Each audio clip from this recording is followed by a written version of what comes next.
All right, so a recap of our Is It Snake Oil testing to determine the true effectiveness and if we're confident enough to put our own truck on the line for the CB4 bypass kit, disaster prevention kit, is this 2016 Super Duty.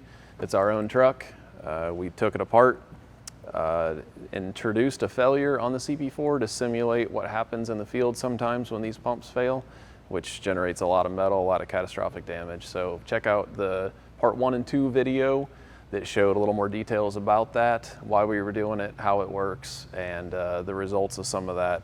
The high-level summary was the pump failed catastrophically as we intended and as we intentionally did. You can see this cam's in really rough shape. These rollers are just absolutely destroyed and worn. There was a significant amount of damage and metal debris created. This is the inside of the return side filter. You can see a lot of metal debris here on top, but mostly this is completely packed full of metal all the way around. And so it did its job to protect your fuel cooler and tank and supply side. But normally, if you didn't have this kit installed, also your FCA, metering unit, volume control valve, whatever you want to call it, it would have been packed full of metal, which would mean your injectors are contaminated and ruined and rails and everything else. And it's a $10,000–$12,000 or more repair. So all we did with this truck, since we had the S&S bypass kit installed, was we damaged it, the pump failed, all we did was pull the pump off, put a different pump on it, and now it's back up and running. The truck's got a little over 3,000 miles on it since we shot the original videos showing the teardown and what the findings were. We pulled an injector at the time to test it and make sure that it was still healthy and hadn't eaten any debris from the pump. It was good, and there was no other parts changed, which is very, very rare for this type of scenario. Normally, if guys are used to working on these trucks, they know that if you get the kind of damage out of this pump that normally happens, you're pulling the cab off, you're dropping the tank, you're basically completely replacing the whole fuel system, and it's painful and expensive.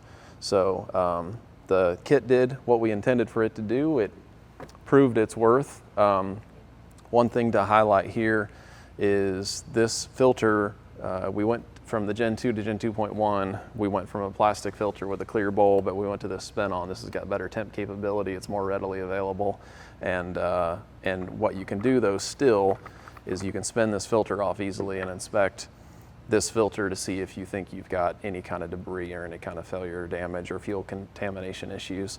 What we showed on this one when our pump was failing, when we pulled this filter off, you could tell right away because there was some sparkly metal debris built up on the top, and you could see that right away. You might not always be able to see that, but you could easily just dump this filter out into a clear container to see whether you've got water, whether you've got metal debris from the pump, whether you got some other issue going on, some contamination. Or you could get a filter cutter and just cut this apart like we did, and then you can actually get the cartridge out of it and really see what you're working with. But either way, this is designed and mounted in a very easily accessible area on the firewall, so you can just spin this off and really see what the status of the pump is really without having to pull your upper and lower intake to get down to the FCA like you normally would to see whether you think you've got metal here or not. That'll save you quite a bit of time. So overall, test went well. Like I say, the truck's been running great. No other parts changed other than a different pump installed, and it really proved its worth. So you can check out our dealer locator on the website. We've got quite a few dealers that are stocking these now, a lot more people that are believers and have really seen the savings and protection themselves. So go to the dealer locator on the website, find a dealer, and get one of these on your Super Duty. Thanks.